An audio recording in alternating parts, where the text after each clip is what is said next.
Awusiafo bi bebusa se kotoko hene ewe ye hu senkofo na social media no so na wo mokeka se na ya che no ya ye ne de no ntumi ko Canada de ndie wo free Poland sabri wo we ye nti ohene David nsembia wo keka ya ba na ya che no bebi ko poti ya yira ewo Cherese Asante hene ko Canada ama ohene David ma fele han ohene David ka se Otumfour ntumi ko Canada enye no akoi mo sha ase posti 26 25 26 27th of May Asante hene na ekoro no yewura ni o woko na eko and mo say oko Poland and true amodi say ye Ghana nti no share the relationship between Poland and Ghana no okodu ye say omena mensa ene ni kunu Raphael ene invite no ono anu mutom mo wie ye ebe 27th Asante hene depart Poland to Canada. Hey, we depart Poland, not just we free Poland, they all Canada. 4 days in Mpacho Asante hene nyenri. And I me benya ankra say Asante hene has been detained in Canada. 3 days ago no tu no kuduru na yeso no mukua. Odura na Poland. Kuya. Basically Asante hene has not been released. And Masi Minani say, where is Asante hene? Nya fe na mo be long talk bia. When you long talk bia, hena Asante hene wo. Most will call Canada, we free Poland call Canada. I feel the man say pussy, I Asante hene be call Canada 14th June. Or say hen Asante hene wo. Ya man no kwan no entry because our charges no. Tama no ye adwuma e wo insurance company no. Krono no obo Canada ban no. E da so da no so. Sa criminal e no da so tag no. Oduru ho no makuya. Montre me baby Asante hene wo. Very simple. Asante hene has not been detained. He na owo. Say yenchere Asante hene wo he. Because mo Asante fo yamba. eti na ninsem a ode atu edwa no we ye yesis obi tanwo a otamfo osuan wasa na wa chia ne pa onsa ne ye hu sa de no efe nanso so akonfotwene horodo a dia ni diba yo enche bia na de betum anim se kotoko hene ekodi dwumadi bi ewo Poland na ofiri hono mo akopie mu ewo Canada na no aseta no kra no koye no kwasem okodu honom bibia kama sade esene fata eho update nyina social media no so ye nyina abusua ye hunu bi ewo honom a wokoda na emamre na mane adi wo honom ebo Ghana ho dawuro honom bo mampanyin po abaso ene Ghana na musinia wo honom ene abaiwa no o hihye dwumadi no kama enu achi ene ye hu se kotoko hene esan di 20 million euros esa supporti omodwumadi no afibia omudi no so ho asem ye no na hu se nkofo nam social media no so edi atem ekika de omope isan se kotoko hene ko generate se sika no within a day no eye wo mo wanwa obi otisika dwa so tisika so odisika se koye a esan ni pa bi wanwa unya osika no wato aba na wode ama amanyofo ti wo expect se won onye yedei eno no nti na mo hanom ye hwe ye rekọ na se de esitie no bo kakraka chinchinchi FIFA World Cup ebe so no wokọ na wode ni manwa kwota achi ne hwehwe mu no amma ya hodo wo Ghana nyina nanimdefo atitiu ene woni a eka ewo mu no mo animonyam a ye hwe wo mo na maba ade wo manwa beta dwumadi no achi no kotoko hene ena ye frɛ no nti na chese wo so wokọ honom na wokọboa na Ghana FIFA World Cup ebe koso no ye first match no obetina mu bi na chese bibia ye kama na match ni muzu so no enkofo obo mpa ese Ghana belusi na chese omde anya asam so agina so aka tidi gina no ye hanom a ye watwen ye mu a ye twen ya hwede Yankopon ebeye enti no wo hwe ye group L no a matches 3 wo mu no Euro be kobi na wakotinam na bibia tumi aye kama sabrei mprempren de wakra wa free Poland ya me no kasai Euro e wo US ya wogina home na brepem no watumi akọ Canada na de wo hobia wakoye e de free honom na unim say after Poland no e break akra wo honom ansa na match no ashase on the 17th enti wo wie no dwumadi wo Poland da one sant na honom sa debi enti US de debi ya hono no wokọ na ho megiem nya ade nyina ho ene wo nti odi kan akọ honom na woni na mahene na bremponfo koye akwadwudwu wo mo ho na wakoboabo wo ho sanse Canada no match no beyond the match no kwampunti no womoko fi say medical to monim say obeko Ontario province no akohia Ghana phobia womako bo mo sisi honom edi dwuma na womu se edi dwa no okọ no mako di nkomo na ohwe o masetena mu se de esi kọ ene ade nyina se mo bia na support bo honom a wahwe e de ama wo mo bia ebi nso so e de Sankofa Square sa Sankofa Square ho so square bia Ghana for be say 15,000 ene di dwa e wo honom a wo kọ hwe o masetena mu wan yim se we ye santini we ye bruni anase we ye fantini wose Ghana for ho nyina ene kwakohie mu honom na wahwe se de wo masetena mu esi etie enti se de crack latme eba ya odbetu nanim obesa akono so adwumam na akohwe se de esi ko enti business summit a okono Toronto no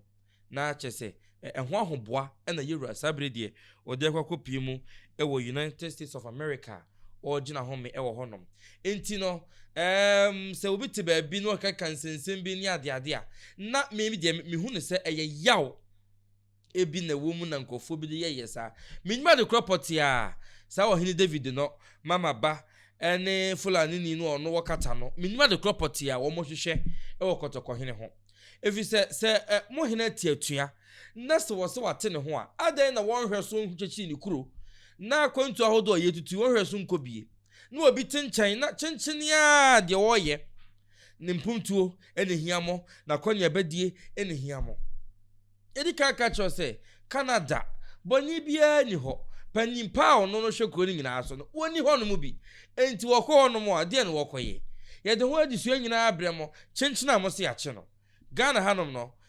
wo bi na ko ye no kokan ne kotia sabi mampanyini bi a enkobedu airport no a ni aso ne penchi ho kora mpo no kebehwe no enso so akoye santehene ne de agya mampanyini nya ka che so nka hensem enti obi agina social media na Otumfour tru na enso so no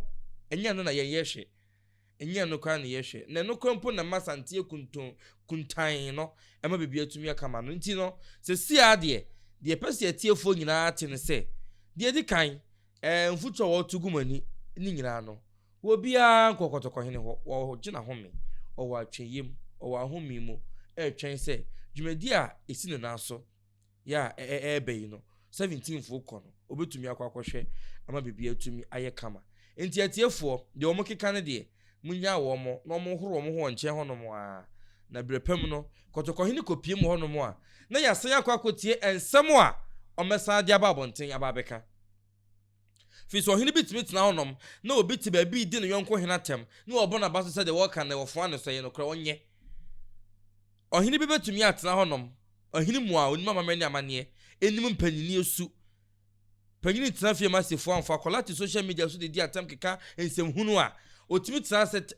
efo ane so ababonte meka se de worka nyina eye no kre efiri se nipa no ko na nim de sin no na obekoso akoso a ye kese atraga na so nyina se de osima atra so ababedui enti ye pamam mpanyifo nim nyansa ahene mema ene woni ye de omko badwemo ye de omadi dwuma de a da bia ye bowra Ghana ha de kotoko hene de bekoso aba na so esan se nyakopon ye kotoko hene kakraka wie na nka wonyi obiri konfo ano chemfa makuro bi na won no ma ahama ma ye ha yie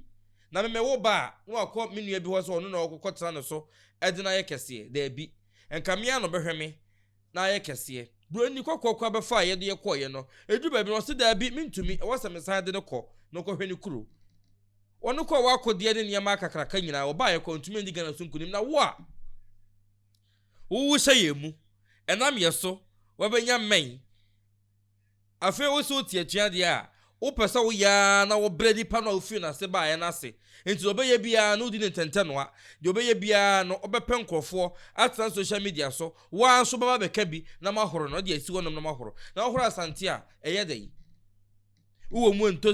enyama ofiri mu so entosini sante hine ko so wo kwa komi hia enti de fra hinsam so a rura nkofo afie mu e de rura nkofo afie mu saa afi de otu kwan kwa ma na akodi ne dwuma wasan dru ho adai minu sanka ono wo ye ne de no na ka wo so pem sanka wo so yebeto ye nsade afrefro bi sei na ka ohini no so konkan na de wo ye de bebo beta no na beta fi so wo ma ye nko ntwa nko na untwadu abonofo me kan so pen se said the Asante be bia mo shibe mo tan mo pesa Asante be twa nkona muntumi ntwadu na obi aso so mfra mo da muntumi ntsa so nkwa ma hodo bi aso da wa wo so wa kwanya otumi tu kwan ko wiase fo na nyina no hene ne yehu na no so akọ China akọji business akese companies be mienu asamiensa e de abadọ meba be yehu adwuma yehu ni wai yehu yate e wai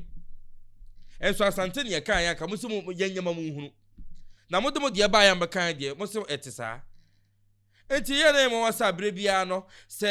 we ye emo obi adin embobunu ni bi din ena emo Hini David emo din enidi watem obi a ho kwan so otu kwan ohini bia ho kwan so otu kwan enti die benti na obi a ho kwan obi a on visa plane no ye nti obi adi mfiri ho na obi a betumi atu ne kwan na nyema se ekokoso na wo de ntumi tu kwan kobi ana obi eso obi kwan oha ena minim se nyina na ma hini nkwa na san nyema we ni abonofo na yo mo ya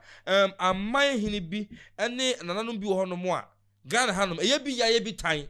na so so mutwum tan ne betene epede a kotoko hene de da bia mekan mesaka se de Nyankopon aye no ne fitie ahyase ene abode ahyase ene waye ne kakraka no de ne kosa obawu akwa bebiem asase so nyamekese no ene ne ka mo se mo ntiase no enti me hu se nkofo na no me hu so bi live so ogia so wokasa se na ka Ghana for ya hyeyen na ka nyamekese no na nyamekese no kobo no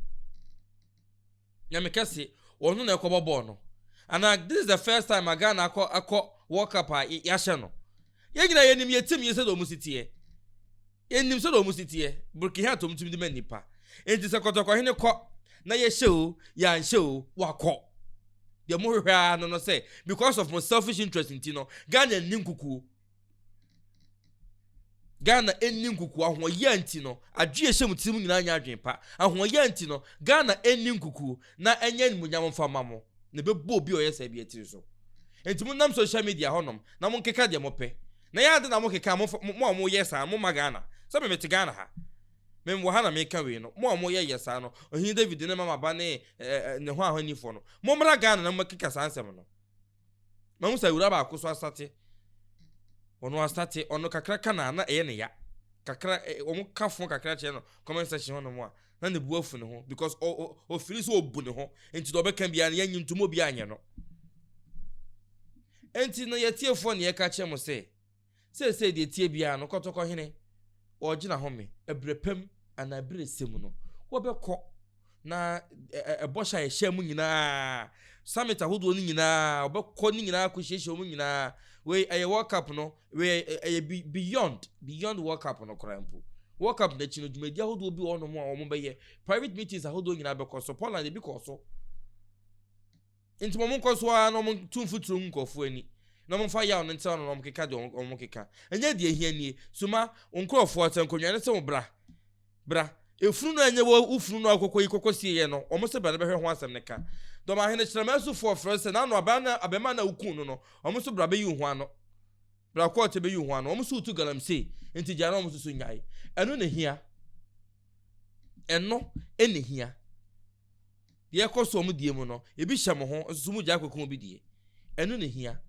enti de mo ye nyina de medi mu sie yi ebe koso aye mo ya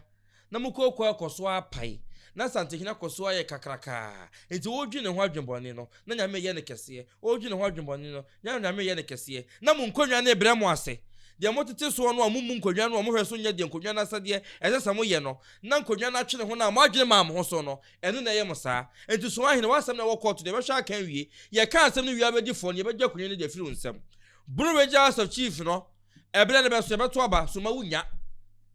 tina masha ase a o kika kabado na do ma hene ho erezi agenda no ashida ko kan we na je say ni aba ho na de be president na dibi na de mo ye no akoso aye enti no obewe na abewe awie no na kotoko hene aba be page na nanom fia pri ene na nanom abunfu bi ye honom na house ho ye kodo so honom a ene be hu se de ho amane ne be si akọ abusia mfa mu nsi anom na ho so cho wadwenkyere eto comment section no no amobu ne die so aba okase mu midin dia tesemine kwaku ADUMASA TV Akram.